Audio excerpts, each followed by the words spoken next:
ಆಗಲೇ ನಾವು ನೀರಿನ ಸಮಸ್ಯೆಯನ್ನು ಬಗೆಹರಿಸಬೇಕು ಅಂತೇಳಿ ಮಳೆ ಕೊರತೆ ಆಗಿದೆ ಅಂತ ಹೇಳ್ಬಿಟ್ಟು ಮುಖ್ಯಮಂತ್ರಿಗಳು ಪ್ರತಿಯೊಂದು ಡಿವಿಷನ್ ಕೂಡ ಮೀಟಿಂಗ್ ತೆಗೆದುಕೊಂಡಿದ್ದಾರೆ. ನಾವು ಕೂಡ ಜಿಲ್ಲಾ ಉಸ್ತುವಾರಿ ಮಂತ್ರಿಗಳು ನಮ್ಮ ಜಿಲ್ಲೆಯಲ್ಲಿ ಮೀಟಿಂಗ್ಗಳನ್ನು ಮಾಡಿದ್ದೇವೆ, ಅಧಿಕಾರಿಗಳಿಂದ ಮಾಹಿತಿಗಳನ್ನು ಪಡ್ಕೊಂಡಿದ್ದೇವೆ, ನೀರಿನ ಸಮಸ್ಯೆ ಹೇಗಿದೆ ಅಂತ ತಿಳ್ಕೊಂಡಿದ್ದಾರೆ, ಸೂಚನೆ ಕೊಟ್ಟಿದ್ದೇವೆ. ಬರ ಪರಿಸ್ಥಿತಿ ಅಂತ ಘೋಷಣೆ ಮಾಡಬೇಕು ಅಂತಂದರೆ ಸುಮ್ಮನೆ ಹಾಗೆ ಘೋಷಣೆ ಮಾಡೋದಕ್ಕೆ ಆಗೋದಿಲ್ಲ. ಅದಕ್ಕೆ ಇಷ್ಟು ವಾರಗಳು ಮಳೆ ಕೊರತೆ ಆಗಬೇಕು, ಇಷ್ಟು % ಡೆಫಿಸಿಟ್ ಆಗಬೇಕು, ಸಾಯಿಲ್ ಮಾಯಿಶ್ಚರ್ ಇಷ್ಟು ಕಮ್ಮಿ ಆಗಬೇಕು, ಬೆಳೆ ಹಾನಿ ಇಷ್ಟ ಆಗಿರಬೇಕು ಅಂತ ಹೇಳಿ ಕೇಂದ್ರ ಸರ್ಕಾರ ಕ್ರೈಟೀರಿಯಾ ಕೊಟ್ಟಿದೆ.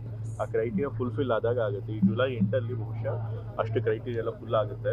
ಮಳೆ ಇನ್ನೂ ಇದೇ ರೀತಿ ಕೊರತೆ ಕಂಟಿನ್ಯೂ ಆದರೆ ಅವಾಗ ಬರಬರ್ತಿತ್ತು. ಸರ್, ಈಗ SIR ವಿಚಾರದಲ್ಲಿ ಬಿಜೆಪಿ ಮತ್ತು JDS ಅವರು ಹೇಳ್ತಾ ಇದ್ದಾರೆ BLOಗಳನ್ನ ಕಾಂಗ್ರೆಸ್ ಸರ್ಕಾರ ಮಿಸ್ಯೂಸ್ ಮಾಡ್ಕೋತಾ ಇದೆ ಅನ್ನೋದು ಒಂದು ಆರೋಪವನ್ನು ಮಾಡ್ತಾ ಇದ್ದಾರೆ.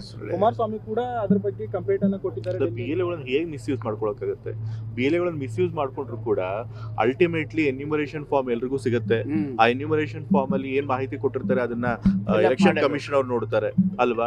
ನಾವ್ಯಾರೋ ತಪ್ಪು ವೋಟರ್ ಅಲ್ಲೇ ಇರೋರಿಗೆ ಜೆನ್ಯೂನ್ ವೋಟರ್ಗಳಿಗೆ ನಾನು ಎನ್ಯೂಮರೇಷನ್ ಫಾರ್ಮ್ ಕೊಡಿಸಿದ್ರು ಕೂಡ ಅದು ಎಲೆಕ್ಷನ್ ಕಮಿಷನ್ ಗೊತ್ತಾಗೋದಿಲ್ವಾ? ಮತ್ತೆ 2025 ಅವ್ರ ವೋಟರ್ ಹೆಸರು ಇರಬೇಕು, 2002 ವೋಟರ್ ಲಿಸ್ಟ್ ಅಲ್ಲಿ ಅವ್ರ ಹೆಸರು ಇರಬೇಕು. ಆ ರೀತಿ ಇದ್ದಾಗ ಜೆನ್ಯೂನ್ ವೋಟರ್ಸ್ ಎಲ್ಲರಿಗೆ ಬೇರೆಯವ್ರಿಗೆ ನಾವು ಸೇರ್ಸಕ್ಕೆ ಸಾಧ್ಯ ಆಗುತ್ತಾ? ಸುಮ್ಮನೆ ಬೇಕು ಅಂತ ಟೀಕೆ ಮಾಡಿದ್ದಾರೆ. ಫಸ್ಟ್ ಆಫ್ ಆಲ್ SIR ಮಾಡಿ ವೋಟರ್ ಹಕ್ಕುಗಳನ್ನ ಕಿತ್ಕೊಳ್ಬೇಕು ಅಂತ ಪ್ರಯತ್ನ ಮಾಡ್ತಿರೋರು ಅವರು, ಜನರ ಹಕ್ಕನ್ನು ಕಿತ್ಕೊಂಡು ಕೊಟ್ಟಿರೋರು ಅವರು.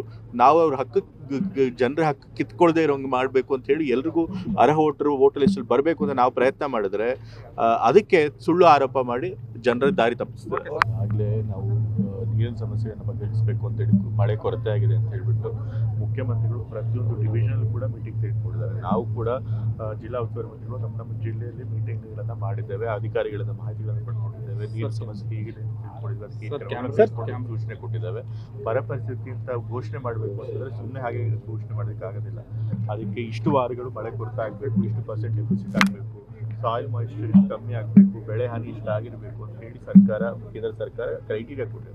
ಆ ಕ್ರೈಟೀರಿಯಾ ಫುಲ್ಫಿಲ್ ಆದಾಗ ಆಗುತ್ತೆ. ಈ ಜುಲೈ 8 ಬಹುಶಃ ಅಷ್ಟು ಕ್ರೈಟೀರಿಯಾ ಎಲ್ಲ ಫುಲ್ ಆಗುತ್ತೆ. ಮಳೆ ಇನ್ನೂ ಇದೇ ರೀತಿ ಕೊರತೆ ಕಂಟಿನ್ಯೂ ಆದರೆ ಅವಾಗ ಬರಬರ್ತಿತ್ತು. ಸರ್, ಈಗ SIR ವಿಚಾರದಲ್ಲಿ ಬಿಜೆಪಿ ಮತ್ತು JDS ಅವರು ಹೇಳ್ತಾ ಇದ್ದಾರೆ BLOಗಳನ್ನ ಕಾಂಗ್ರೆಸ್ ಸರ್ಕಾರ ಮಿಸ್ಯೂಸ್ ಮಾಡ್ಕೋತಾ ಇದೆ ಅನ್ನೋದು ಒಂದು ಆರೋಪವನ್ನು ಮಾಡ್ತಾ ಇದ್ದಾರೆ. ಕುಮಾರಸ್ವಾಮಿ ಕೂಡ ಅದ್ರ ಬಗ್ಗೆ ಕಂಪ್ಲೇಂಟ್ ಅನ್ನು ಕೊಟ್ಟಿದ್ದಾರೆ. BLOಗಳನ್ನ ಹೇಗೆ ಮಿಸ್ಯೂಸ್ ಮಾಡ್ಕೊಳಕ್ಕಾಗುತ್ತೆ? BLOಗಳನ್ನ ಮಿಸ್ಯೂಸ್ ಮಾಡ್ಕೊಂಡ್ರು ಕೂಡ ಅಲ್ಟಿಮೇಟ್ಲಿ ಎನ್ಯೂಮರೇಷನ್ ಫಾರ್ಮ್ ಎಲ್ರಿಗೂ ಸಿಗುತ್ತೆ. ಆ ಎನ್ಯೂಮರೇಷನ್ ಫಾರ್ಮ್ ಅಲ್ಲಿ ಏನ್ ಮಾಹಿತಿ ಕೊಟ್ಟಿರ್ತಾರೆ ಅದನ್ನ ಎಲೆಕ್ಷನ್ ಕಮಿಷನ್ ಅವ್ರು ನೋಡ್ತಾರೆ ಅಲ್ವಾ? ನಾವ್ಯಾರೋ ತಪ್ಪು ವೋಟರ್ ಅಲ್ಲೇ ಇರೋರಿಗೆ ಜೆನ್ಯೂನ್ ವೋಟರ್ಗಳಿಗೆ ನಾನು ಎನ್ಯೂಮರೇಷನ್ ಫಾರ್ಮ್ ಕೊಡಿಸಿದ್ರು ಕೂಡ ಅದು ಎಲೆಕ್ಷನ್ ಕಮಿಷನ್ ಗೊತ್ತಾಗೋದಿಲ್ವಾ? ಮತ್ತೆ 2025 ಅವ್ರ ವೋಟರ್ ಹೆಸರು ಇರಬೇಕು, 2002 ವೋಟರ್ ಲಿಸ್ಟ್ ಅಲ್ಲಿ ಅವ್ರ ಹೆಸರು ಇರಬೇಕು. ಆ ರೀತಿ ಇದ್ದಾಗ ಜೆನ್ಯೂನ್ ವೋಟರ್ಸ್ ಎಲ್ಲರಿಗೆ ಬೇರೆಯವ್ರಿಗೆ ನಾವು ಸೇರ್ಸಕ್ಕೆ ಸಾಧ್ಯ ಆಗುತ್ತಾ? ಸುಮ್ಮನೆ ಬೇಕು ಅಂತ ಟೀಕೆ ಮಾಡಿದ್ದಾರೆ. ಫಸ್ಟ್ ಆಫ್ ಆಲ್ SIR ಮಾಡಿ ವೋಟರ್ ಹಕ್ಕುಗಳನ್ನ ಕಿತ್ಕೊಳ್ಬೇಕು ಅಂತ ಪ್ರಯತ್ನ ಮಾಡ್ತಿರೋರು ಅವರು, ಜನರ ಹಕ್ಕನ್ನು ಕಿತ್ಕೊಂಡು ಕೊಟ್ಟಿರೋರು ಅವರು. ನಾವು ಅವ್ರ ಹಕ್ಕು ಜನರ ಹಕ್ಕು ಕಿತ್ಕೊಳ್ದೇ ಇರೋಂಗೆ ಮಾಡಬೇಕು ಅಂತ ಹೇಳಿ ಎಲ್ರಿಗೂ ಅರ್ಹ ವೋಟರ್ ಲಿಸ್ಟಲ್ಲಿ ಬರಬೇಕು ಅಂತ ನಾವು ಪ್ರಯತ್ನ ಮಾಡಿದ್ರೆ ಅದಕ್ಕೆ ಸುಳ್ಳು ಆರೋಪ ಮಾಡಿ ಜನರ ದಾರಿ ತಪ್ಪಿಸ್ತಾರೆ.